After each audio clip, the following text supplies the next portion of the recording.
I think generally Kilifi had, in this second phase of CBC classrooms, Kilifi had 57 of them. 55 of them are already ongoing. In Mombasa here, I am told they had 37 and 35 have been started. I've started 2 of them today at Bomu and at Changamwe. Generally, our target remains the same. I think there's, I now have my colleague, Dr. Sarah Ruto, who is in Nandi, Elgeyo Marakwet, and Uasin Gishu.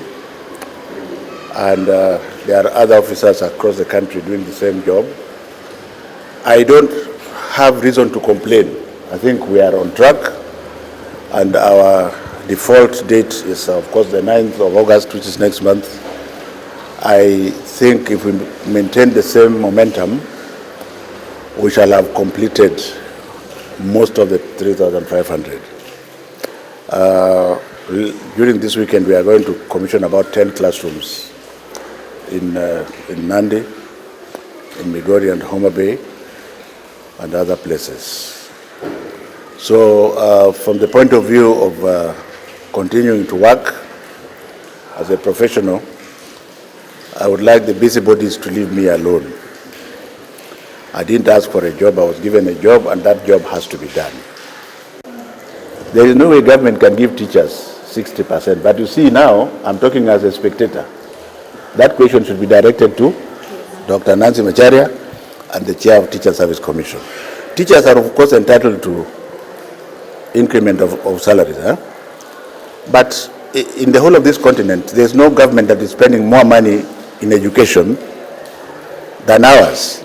So perhaps what we should be doing is to ensure that we have value for money.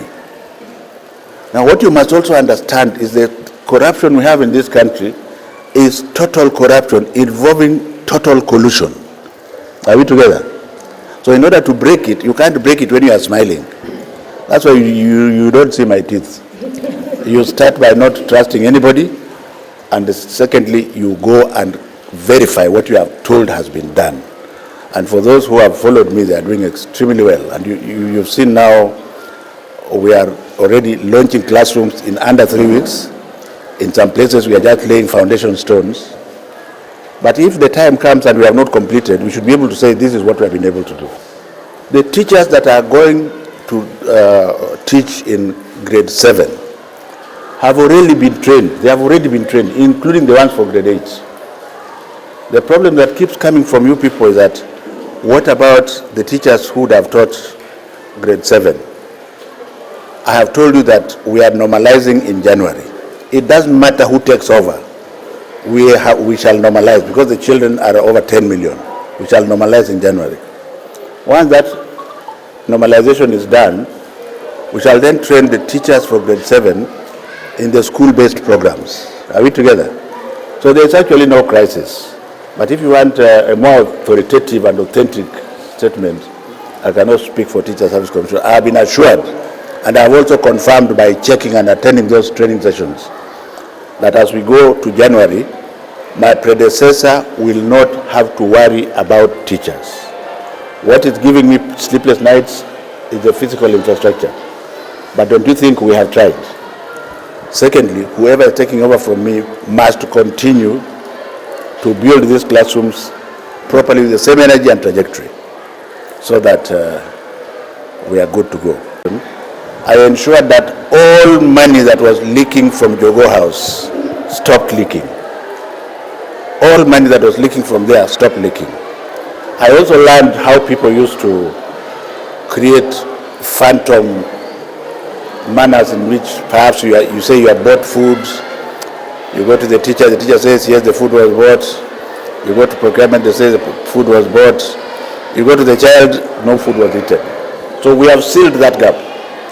Secondly, we are re-engineering NEMIS, which is actually the key instrument where all that noise you are hearing in the press used to come from. Now that we have everything on GIS, I can confirm anytime I want how many children are in any classroom. But that credit also goes to the president, because when he was doing it, He did not consult us.